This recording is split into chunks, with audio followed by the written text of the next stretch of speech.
Hi everybody, my name is Christopher Gullen. I'm an associate professor in the chair of the communication department at Westfield State University in Westfield, Massachusetts. Westfield is situated about 2 hours due west of Boston. I'm here today talking about a project that I've been working on for quite a long time, especially because it started before the pandemic. And the pandemic pretty much kept us from traveling. So over the past couple of years since things have opened up, I've been over here doing work. This project is a response to a call for proposals that FUA did. And I created a proposal that looked at the issue of overtourism and gentrification in Florence as well as Boston. We were very interested in this because obviously overtourism is a huge issue in Florence and Venice and many other Italian cities. It's becoming a huge issue period in Europe. However, it's also becoming a major issue in the US with slightly different results, but also similarly damaging to both the city as well as the residents, not just of Boston, but of all of Massachusetts and even parts of New England where these costs are rippling out. So last year I was here talking to various government officials about this project and the concerns that they were having. And this year I'm back, but I'm doing a documentary companion piece, which is essentially a YouTube channel which is going to have episodes that are going to be directly correlated to chapters in the paper. The paper is also going to serve essentially as a guide for people who are teaching tourism studies, travel and tourism studies, especially within the scope of overtourism, and because it's becoming such a major issue. So today, I wanted to chat about what is tourism, what is overtourism, is it really such a bad thing? We'll talk a little bit about overtourism here in Florence. We'll look at overtourism and gentrification in Boston, and then we'll look at how some of these cities are responding. But before we get started, I'd like to know my audience, so I'd like to know about you and who you are. I am under the assumption that this is a grad class, master's class. Great, and you're all graduate students. Fantastic. So I just wanted to get to know you, just background, what your undergraduate degree is, where you're from, things like that. So let's start up here and we'll go around. Okay. You said name, the undergrad degree, and where we're from? Yeah, what you're studying now. Cool. My name's Pedro. I'm from Des Moines, Iowa. My undergrad, my Bachelor of Arts is in Textiles and Apparel, and now I'm doing a Master's in Fashion, Retail, Merchandising, and Media. Wonderful. Where'd you go for your undergrad? University of Northern Iowa, small public school. Yep. Excellent. I've heard of it. Great. Thank you. Hi, so my name is Satori. I'm originally from Orange County, Southern California, but I did my undergrad at NYU where I studied international relations and French, and now I'm doing the same master's program as Pedro, but definitely experienced overtourism in New York as well. So. Right. And I mean, New York is I mean, we're looking at Boston, but New York is equally as affected, and I think in some things almost more, right? Especially with a lot of these tourist sites that are. I mean, you walk through Times Square now, and it's insane. It's insane. It's you can't even do it. There's no point. There's so many people, and there's so many people, the hustlers and all that stuff. It's really kind of a bad situation going on in New York City. So I get it. Hi, my name is Amelia. I'm from Chicago. I'm still finishing my bachelor's, so I'm not a master's student That's okay. here, but I am taking this course Great. for credit. And Great. I go to Lake Forest, so a small little school up in the suburbs of Chicago. Oh, I know Forest. It's a good school in the suburbs. Yeah, that's good. Excellent. What's your major in? My major is accounting. Accounting. Okay, great. Cool. Yeah, we met met yesterday. Emily and Melina, yes, they were in my class yesterday. I will try and make it as different as possible. No worries. Just a little bit of my background. Like I said, I'm an associate professor of communication. I've been at Westfield State about 10 years. I've been teaching for almost 2 decades. My undergraduate degree is in electrical and computer engineering. And I decided after a while I didn't like it anymore, and it got boring.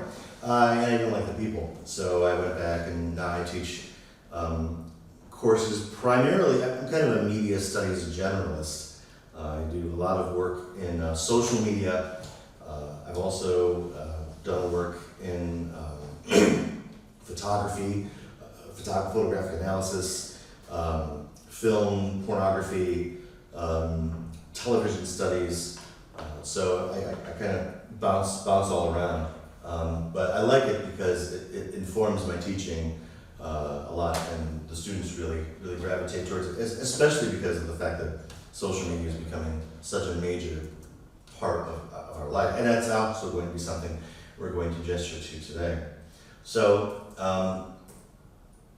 just to give you a little bit, here's my contact information. If you're interested, you can take a picture of it, or you can email me. I will send you a copy of the paper as well as the link to the YouTube channel so that you can see the results of what's going on. Okay, so the first thing I wanted to chat about, and I want to try and frame our talk as much as possible within kind of the scope of human resources. I'm going to be honest with you, I am not a human resources expert by any stretch of the imagination. However, I also am aware of the fact that tourism has a very strong impact on human resources and staffing, and so when we're thinking about tourism, which is the commercial organization and operation of holidays and visits to places of interest, when you think of tourism, what is that to you? What does it mean?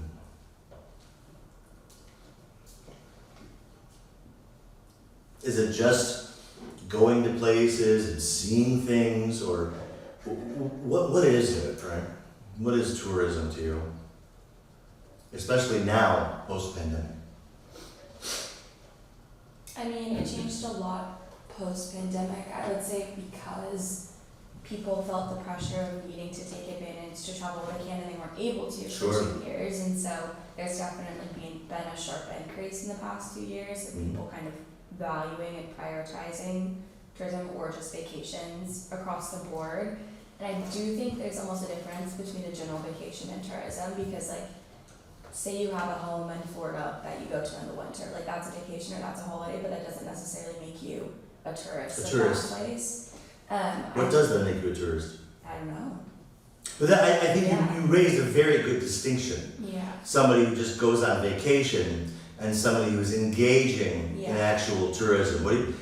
Try it. What do you think is the difference? Try it. That's just good. To me, it's when you're going to a place to engage and learn about the culture in a different way than you would if you were just going to like stay put in your home and go to the beach, or like if it's segregated from the community maybe a bit more. Right. So it involves like, I mean, when you think about kind of cliche tourism, it's like the giant tour groups, and you're going to museums Sure. and probably going into tourist traps at restaurants and all those kinds of things. And it creates a tourism economy where then the city flips itself and kind of presents itself to you. And so like I said, like with the first one, if you're just kind of on vacation, it's not causing that change in the community. Good. That was a really eloquent way of saying it. So nice job. I agree with you. There's a difference between going to Aruba and hanging out on the beach or wherever.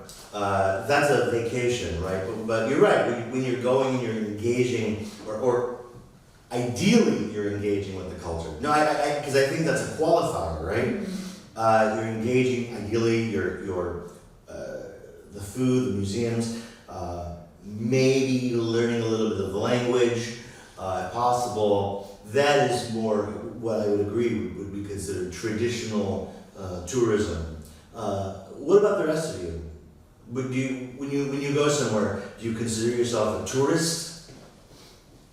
I think the difference would be like if I'm going to Orlando, Florida, Yeah. I'm gonna be a tourist there. Mhm. I'm gonna go on vacation, but when I want to be a tourist, I'm going to, because I'm genuinely curious about a place and I do want to engage with the local community. I want to experience what they have to offer in terms of culture and food and language and history specifically. Right. What is also interesting is when you look at the patterns of tourism and who tourists are, right? One of the reasons I like coming to Florence in November, besides the fact that the weather is a lot more tolerable than the summer, is because of the fact that it is more of a low tourist season. But what I also think is interesting is the one group of tourists who I see pretty much wherever I go throughout the year, throughout Europe, is folks from Asia, specifically the People's Republic of China.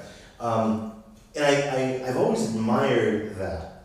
I've admired their kind of wanderlust tourist spirit, because they go everywhere. And yes, they go in tour groups and things like that, which makes sense. But why?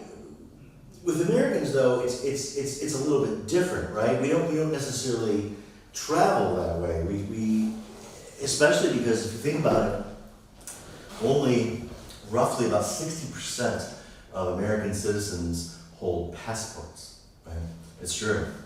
It's true. We're really, in many ways, we're not a traveling tourist society in the United States. Why do you think that is? You'd think that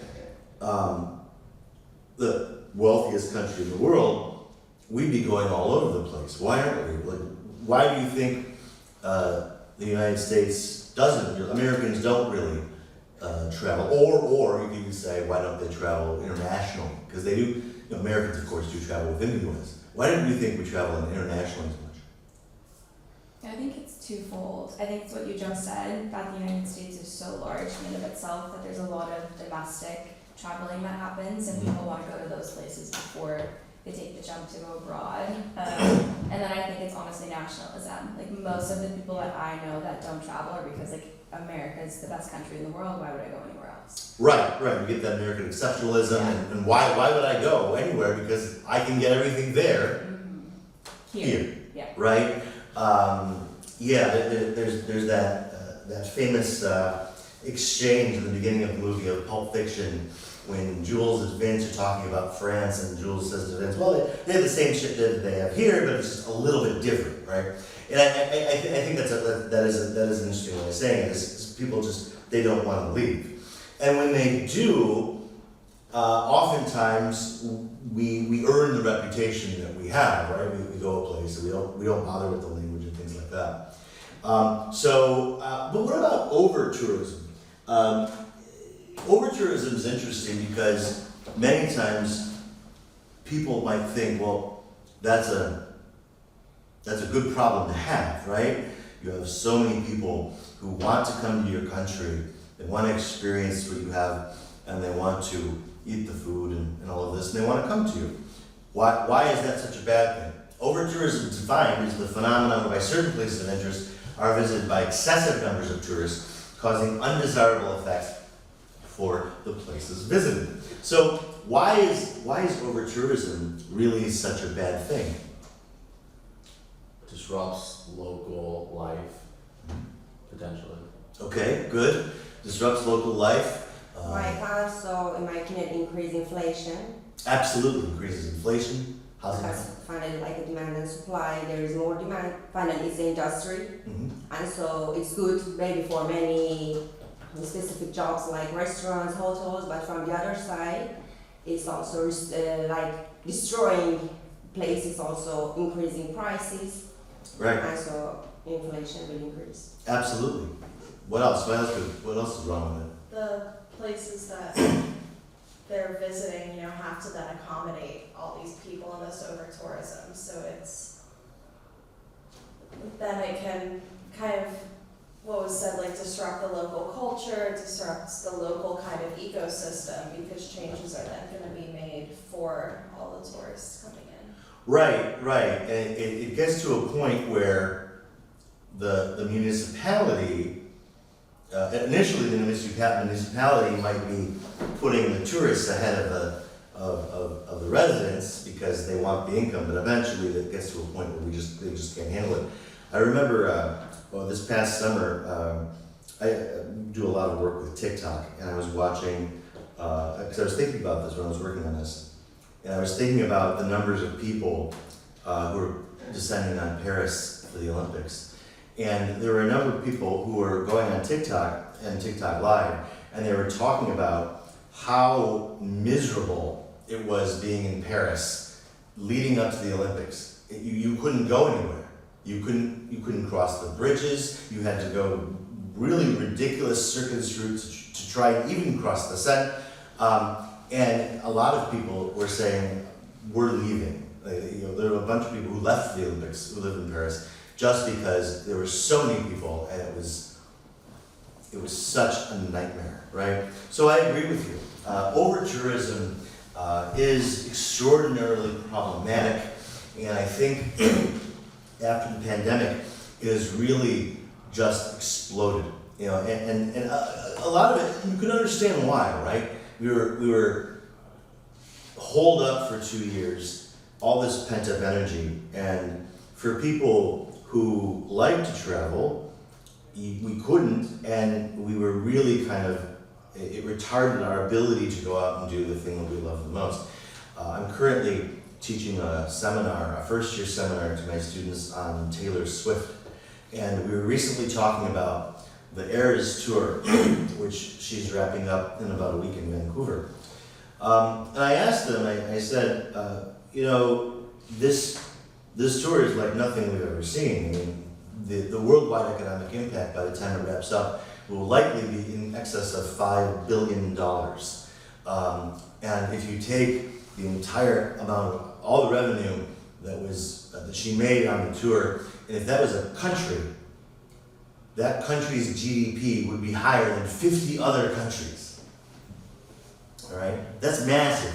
So I asked them, do you think the Eras Tour would have been what it became, if it hadn't been for the pandemic?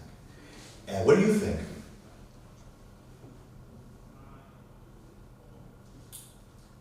Yeah, it's possible. I think it would have been the same. Really? Yeah, I do. Really? I think we either on purpose or unconsciously try to block out the pandemic as much as possible, at least in my experience, or like a lot of people just avoid talking about it or just forget it, unless we're actively trying to, but like just in general, day to day, I feel like we try to forget about traumatic experiences, and I think collectively the pandemic was one of them. Mm-hmm. So I think just for popularity in general would have generated the same revenue Interesting. with or without. With or without the pandemic. Yeah. Interesting. I had a few students say that, but I also had a few students say that they actually thought that the pandemic kind of drove the tour, just because there was so much pent-up need to get out, especially if you love live music. And the way she could have constructed the tour kind of was perfect for that. I mean, at the end of the day, the stars almost perfectly aligned for that particular tour. So I want to show you some interesting examples of over-tourism that we see, physical examples here in Florence. So the first one on the left here, we have the very, very famous boxes, number pads. What do those usually indicate? The presence of within that building. Airbnb. Absolutely. Airbnb, VRBO, short-term rentals.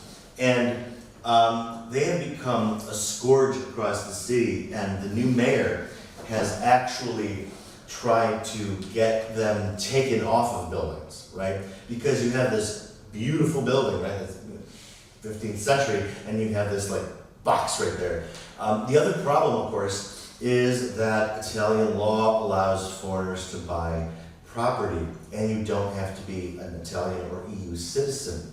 So you now have situations where people from all over the world, many times other parts of Europe, many times the Middle East, who are buying up these apartments scooping them up and then turning them into short-term rentals. And what are they doing, right? They're really doing nothing for the local, for the locals, right? They're living in some other country, and then they're basically just remote running this little business.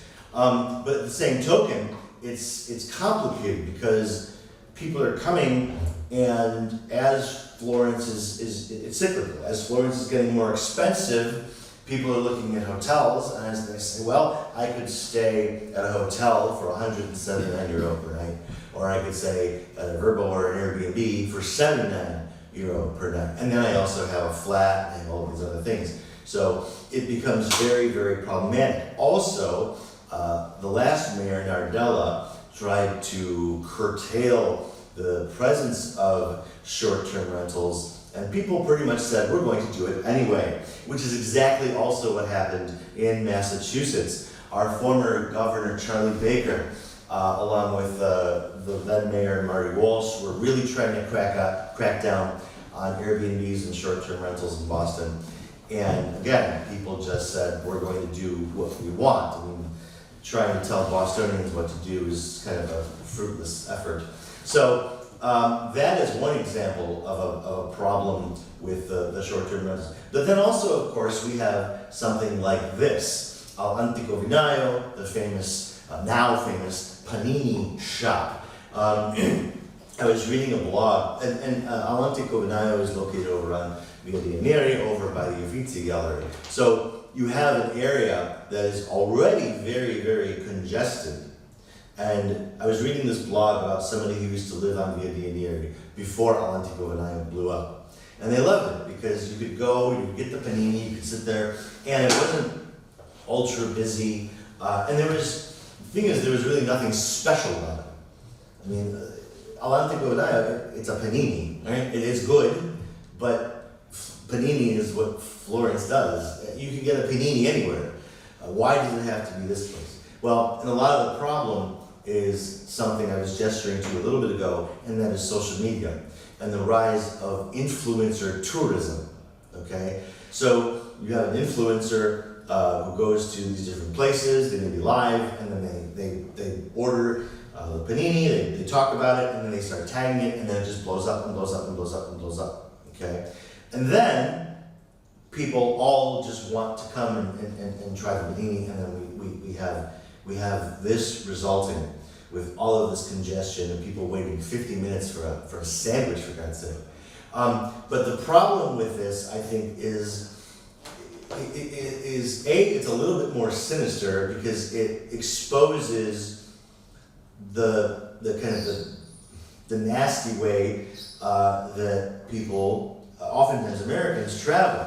And it's really not to engage with the local culture. It's to tick off a box, right? It's to, hey, I need to go to Al Antico Vinaio, have the panini, show myself eating the panini on social media, and I tick the box, and I'm gonna go, all right, see the date, tick the box. That's what it turns into, right? In many ways, so while social media influencer tourism, yes, it might be opening up certain places to audiences that may not have thought about going there, may not know about it, but it is also really contributed to the cheapening of tourism. My wife and I honeymooned in France, and we went to the Louvre. And of course, when you go to the Louvre, you see all the signs to La Gioconda, right? So we follow the signs to Gioconda. And of course it's small, right? It's a small painting, but you just saw people who would go up and they would just they'd look at the painting through their phone, and they just took a picture and then they walked away. And it was right? People were just taking pictures, and there's nothing wrong with taking a picture, but it's taking a picture. Are you taking it to? Are you gonna look at it later? Like, what's the point? Right? Or you're just trying to check off a box on your tourist bucket list that, hey, I was there, I did it, right? So a lot of times social media has contributed to this kind of cheapening of travel and tourism. And of course, this was something that I learned about as I was doing work on these loudspeakers, which is oftentimes unlicensed tour guides. And because you have to be a licensed tour guide to give tours, and a lot of times these unlicensed tour guides will set up shop, start taking people around, and we use loudspeakers and things like that to draw people in. Residents don't have to deal with them. Let's just look at some numbers. I want you to think about these numbers when we kind of graduate to Boston, because they'll be interesting, kind of telling, I think. So, Florence is a city of approximately 400,000 persons, which is about the size of Kansas City, Missouri. The area is 102 square kilometers. Roughly that equals about 39 square miles. That is equivalent roughly to the size of the Walt Disney World Resort in Orlando, Florida, which is also about 1.75 times the size of Manhattan Island. All right, so that's what we're dealing with as far as size. But then per annum, you have tourism in the numbers of around 7 million people. Okay, that's insane. How can you sustain that, right? 7 million is a little less than the population of Hong Kong. Think of, over the course of a year, everyone from Hong Kong coming to Florence, right? No wonder there's a drain, right? That's just, those numbers are absolutely crazy, okay? Now let's look at Boston. So, Boston, it's an important state capital of Massachusetts. It's a center of higher education. Massachusetts is the highest per capita of higher institutions in the United States. Top American hospitals are all in Boston, and we are a major tourist destination, especially in the summer and in the autumn, okay? Autumn is also very focused on, when it comes to tourism, on the areas surrounding Boston, including, for example, Salem, Massachusetts. Salem is always busy, all right? However, over the past year or so, even the residents of Salem are noticing this almost extreme upturn in tourism and people coming to Salem, to the point where I was watching on TikTok Live, because I avoid Salem like the plague in the fall. I was watching on TikTok Live, and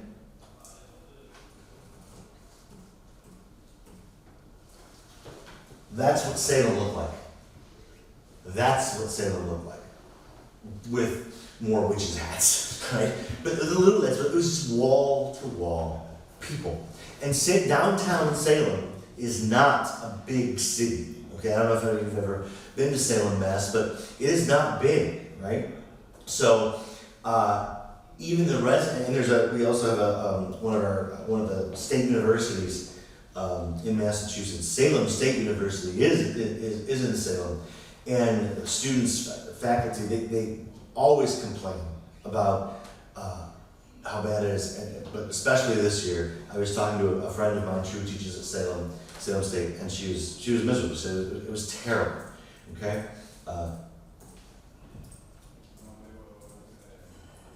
So let's look at Boston by the numbers and kind of compare that to Florence.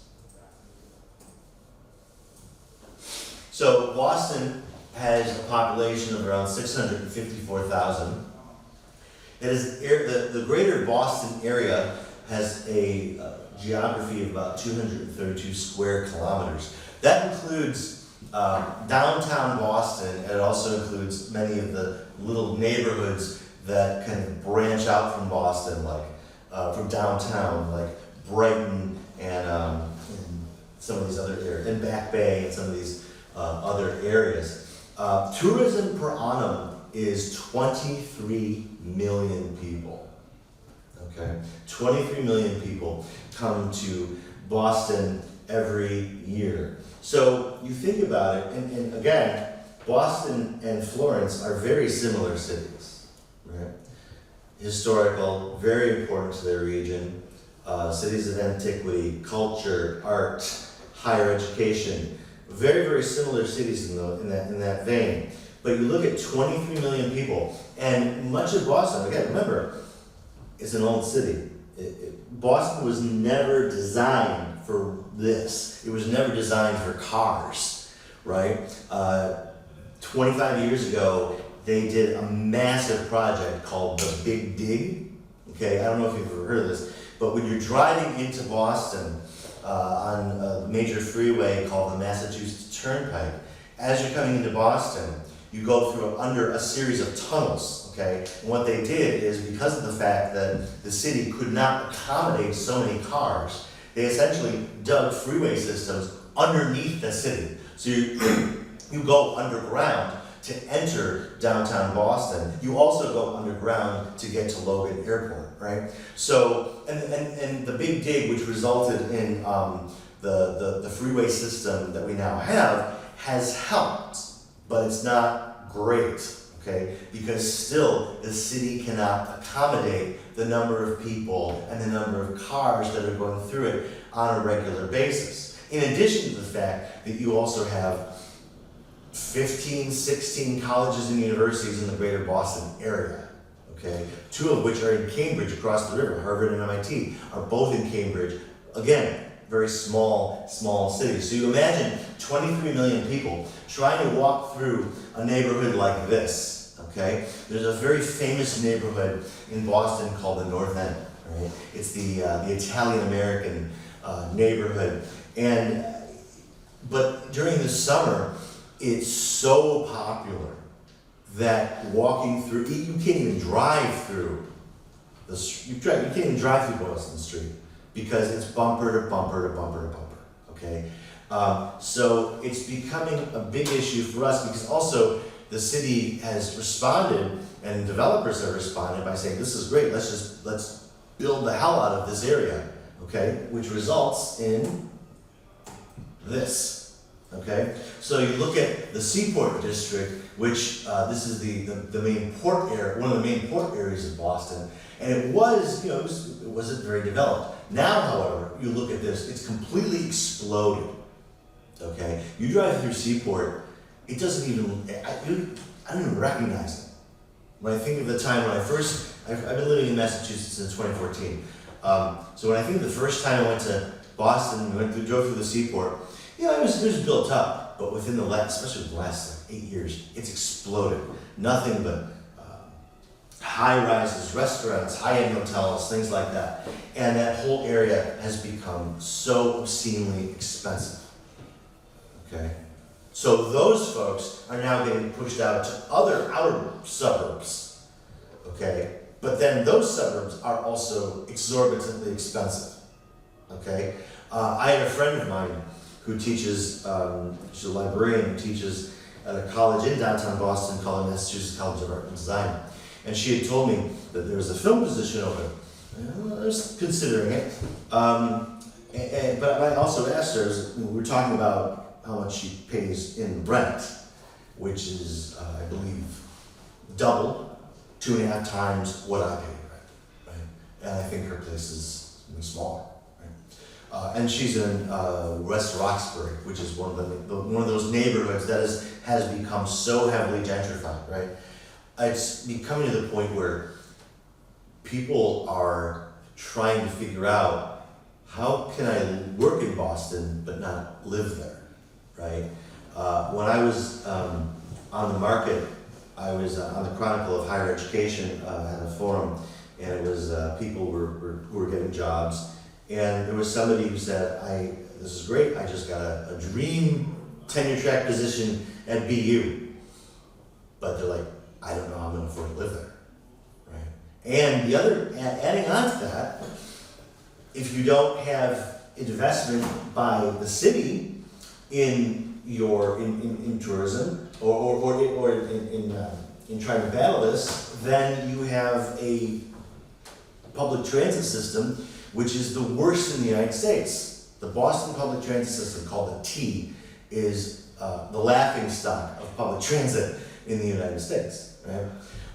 So that's a big problem. And then of course you have this is the Encore casino, Encore Boston Harbor Casino, which was built a few years ago.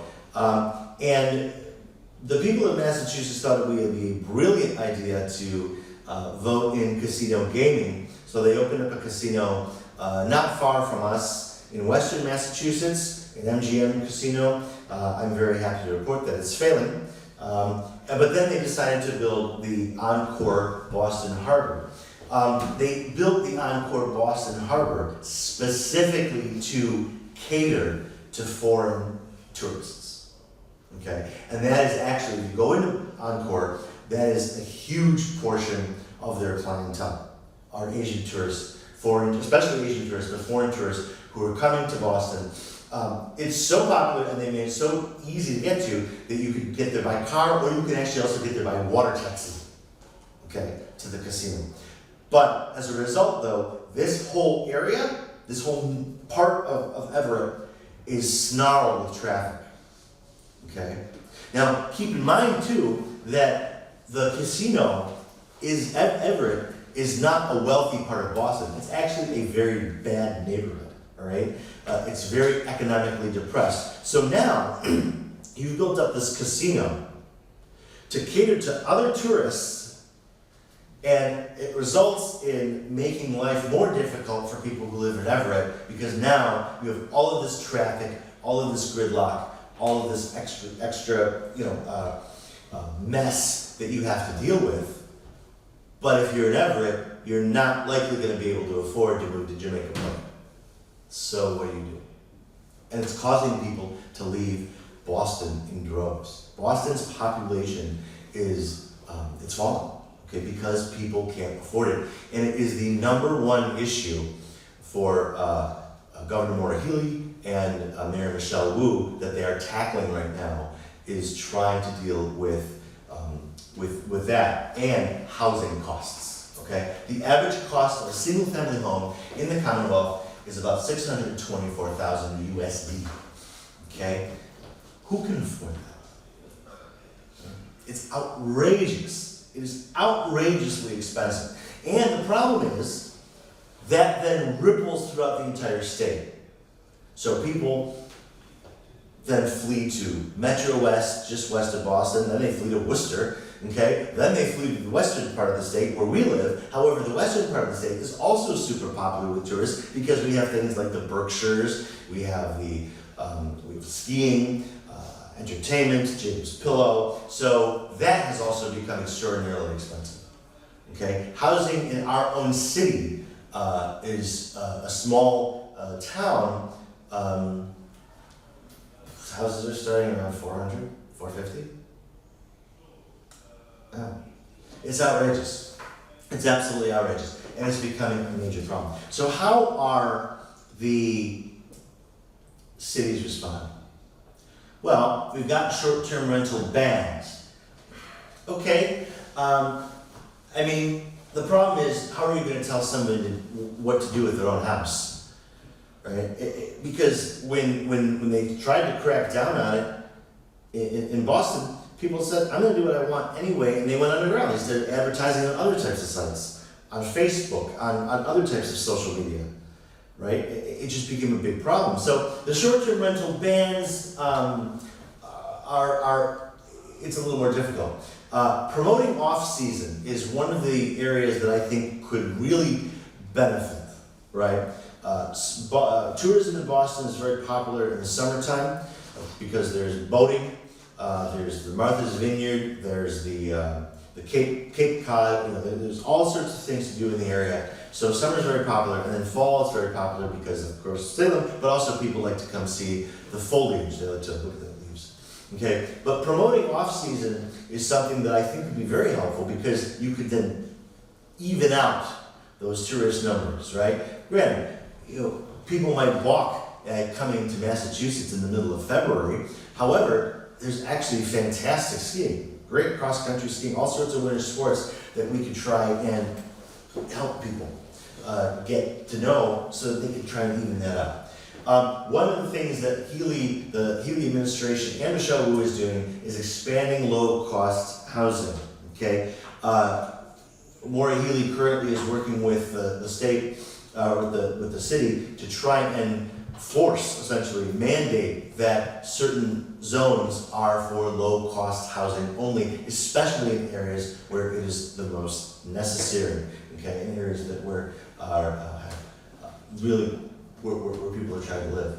And then also, let's not forget the other elephant in the room, literally, is the reduction in cruise ship access, okay? Cruise ships have been a major part of this problem. About 75 minutes away, there's a port, so you have people who are coming in these cruise ships, and these cruise ships now are huge. It's amazing, right? The Icon of the Sea, it's 2.5 times bigger than the Titanic. It's massive, right? And these boats are a huge problem on the environment. And the cruisers, they come in for the day, or a few hours, and all they do is just, they consume. That's all they do. Okay, they consume. They don't learn the language, they don't really engage with the culture, there's none of that, they just consume and then they leave. There's littering, there's trash, it's a nightmare. So trying to block that, and Amsterdam has gotten very good about really cutting down cruise ship access, because Amsterdam is a big port. Boston is a port for cruises, but not as big as like Canaveral, Cape Canaveral down in Florida, okay? But it's still becoming a major issue. What do you think, as I kind of start to wrap up, what do you think are ways, in addition to this, that cities can respond? Like, how do we deal with this? It's not gonna go away. That's the thing. Like, you know, I agree with you. I think a lot of people are trying to forget the pandemic, but what the pandemic did is you can't put the genie back in the bottle, right? It's trying to go back on social media. I'm sorry, it's here. It is not going anywhere. So we have to live with it and deal with it. So what do you think would be another response? If someone has asked you to be on a steering committee on dealing with overtourism in Florence or wherever, what would you say?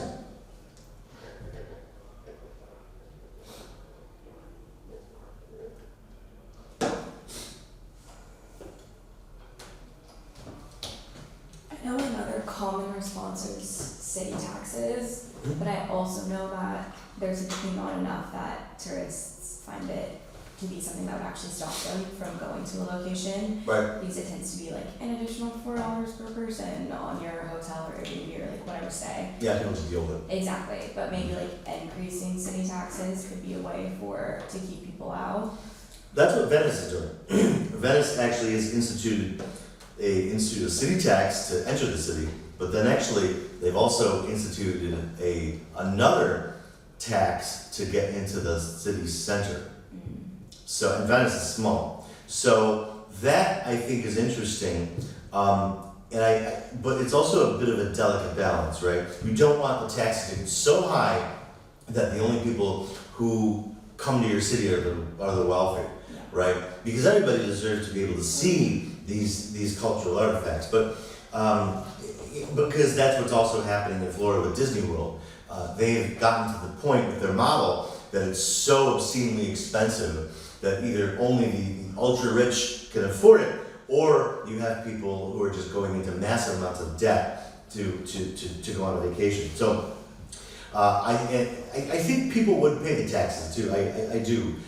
Initially I think they're a little bit put off by some of things like that, but I think the city taxes could help. One scheme I've heard of that I think is interesting is locals will go on Yelp and Google and they will rate tourist trap restaurants really, really high, so tourists go there and avoid local spots. That's kind of brilliant. Okay, that's that's kind of brilliant. And I've had people ask me, where in Boston do you go as a local, somebody who lives in Massachusetts? I don't tell people. I don't want tourists sitting next to me at Tasty Burger near Federal Park. Okay, I don't want it. Okay, but I think that the tax is one way that they can really help. Any other ideas?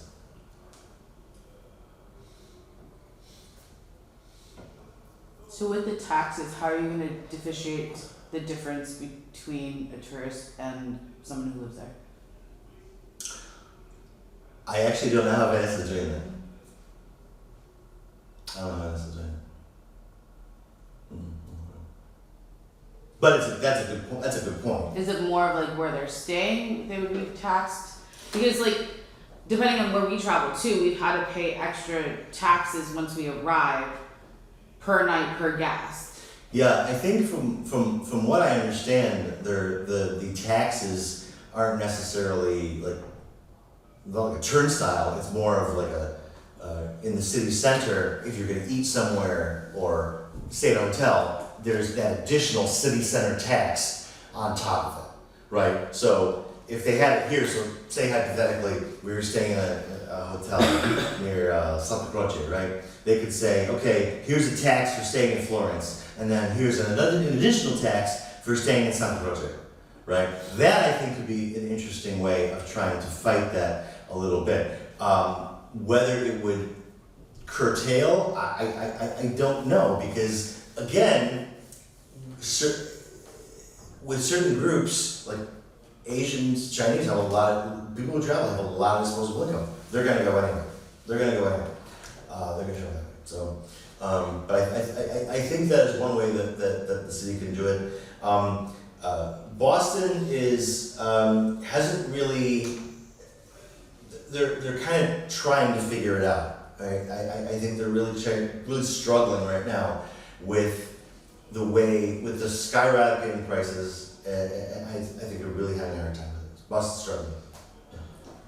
For example, this year, I don't know if you know or not, in Venice, who wants to enter have to pay €5 like as a ticket to enter the city. Mm-hmm. And probably it's one of the reasons to block tourism, because the city in general wanted to block tourism, and so they created this norm. So who wants to visit the city, like a ticket has to pay €5. Mm-hmm. In my opinion, I don't know how it will be successful to somehow stop tourists, but in my standpoint of view, probably it control more internal tourism. So who wants, for example, from Florence go to Venice, say that, okay, once I've been there, and now if I have, for example, 5 days in the family, I prefer not to go, or maybe not, because even one day visit is enough. But as for taxes, I want to tell you that after COVID, compared to before, Yeah. there are many more opportunities for accommodation, Airbnb, hostels, and the prices are decreased a lot. So in the past, in the center, it wasn't really easy to rent for 2 nights with lower than 500, 400 euros per night. But now, even for 2 nights, because one of our relatives did it 2 months ago, I think, a really very beautiful and clean house in Santa Croce. For 2 nights, for 6 people, for 3 people person, they paid, I think, totally below 500 euros. And it was an apartment, 2 bathrooms, 3 bedrooms, a big living room with all needed stuff. Yep. So I think finally, who is working in like especially for accommodation, hostels, hotels, and Airbnb, if they put additional taxes by the municipality or government, probably they might decrease the final price to finally get the customer. Right. The only one of the new rules the municipality of Florence did, but I don't know if it's just for here or also other cities, is that they put a limitation that no one from this year can have a new Airbnb or hostel, and just who was working in this industry can continue to work. But if, for example, tomorrow I decided to open or to change my home, like using for Airbnb, is forbidden. That might be exactly one of the reasons to block tourism, to give more comfort to local people. Right. just I wanted to say this. Right. Well, right, yeah, and I think that's good because it helps to preserve the identity of the city, but it also helps keep, the ownership of apartments in the city owned by Florentines, not somebody who's not even in the country, not even selling. Great, well, thank you for listening. I will be concluding this project in March, so I will send links and copies to you if you'd like. I'll send it to the professor, and you can access it with people. So thank you for listening. I appreciate it. Thank you.